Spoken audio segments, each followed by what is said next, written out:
Hello बच्चों, तो चलिए इस प्रश्न को पढ़ते हैं। यदि समबाहु त्रिभुज की भुजा 2 सेंटीमीटर प्रति सेकंड की दर से बढ़ती है, जब भुजा 10 सेंटीमीटर है तब क्षेत्रफल की वृद्धि दर है। तो यहाँ पर हमें चारों विकल्पों में से सही विकल्प का चयन करना है। ठीक है, तो प्रश्न में आगे बढ़ने से पहले इस प्रश्न से संबंधित जो मुख्य अवधारणा है उसकी हम चर्चा कर लेते हैं। ठीक है, तो देखो मुख्य अवधारणा क्या हो जाएगी।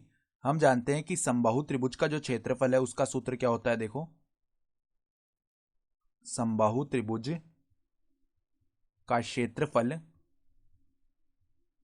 इसका जो सूत्र है बराबर में क्या होता है, वर्गमूल 3/4 ए स्क्वायर। ठीक है, जहां पर ए क्या है, जहां पर ए बराबर समबाहु त्रिभुज की भुजा, समबाहु त्रिभुज की भुजा।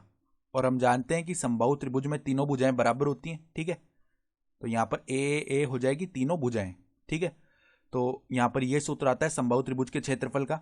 तो अब सवाल के हिसाब से हमें ये जो समबाहु त्रिभुज की भुजा है ये किस दर से बढ़ रही है बताया हुआ है, यानी समय के साथ साथ जो परिवर्तन हो रहा है भुजा में वो कितना है। देखो dA/dt से दर्शाएंगे ना, समय के साथ जो परिवर्तन आएगा भुजा में तो वो कितना है, 2 सेंटीमीटर प्रति सेकंड, ये दिया हुआ है। ठीक है, तो जब भुजा 10 सेंटीमीटर है तो क्षेत्रफल की वृद्धि दर बतानी है।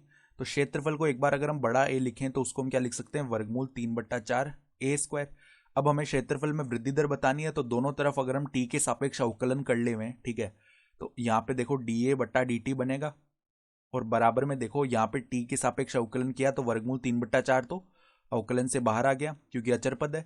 फिर ए स्क्वायर का अवकलन किया तो 2a आ जाएगा। फिर श्रृंखला नियम से a का पुनः अवकलन करेंगे तो dA/dt ये आ गया। ठीक है, तो अब देखो यहाँ से 2 जो है 4 को 2 बार विभाजित करेगा यानी वर्गमूल 3/2। ठीक है, और a गुणा में dA/dt ये आ गया। ठीक है, अब हमें बताया हुआ है कि क्षेत्रफल की वृद्धि दर बतानी है जब भुजा यानी a बराबर 10 सेंटीमीटर है। तो dA/dt का मान तब बताना है जब a का जो मान है ना वो कितना हो, 10 सेंटीमीटर। ठीक है, तो वर्गमूल 3/2 गुणा में यहाँ पर हमारे पास क्या आ जाएगा, 10 सेंटीमीटर गुणा में dA/dt का मान क्या है, यह है 2 सेंटीमीटर प्रति सेकंड। ठीक है, तो गुणा में क्या हो जाएगा, 2 सेंटीमीटर प्रति सेकंड। तो यहाँ पे देखो अब 2 से ये 2 विभाजित हो गया तो हमारे पास ये कितना आ जाएगा, 10 वर्गमूल 3। ठीक है, वर्ग सेंटीमीटर प्रति सेकंड, वर्ग सेंटीमीटर प्रति सेकंड। तो ये हमारे पास क्षेत्रफल की वृद्धि की दर आ जाएगी, अर्थात जो विकल्प सी है ना वो हमारा सही विकल्प आ रहा है। तो आशा करता हूं कि आपको ये प्रश्न समझ में आया होगा। धन्यवाद।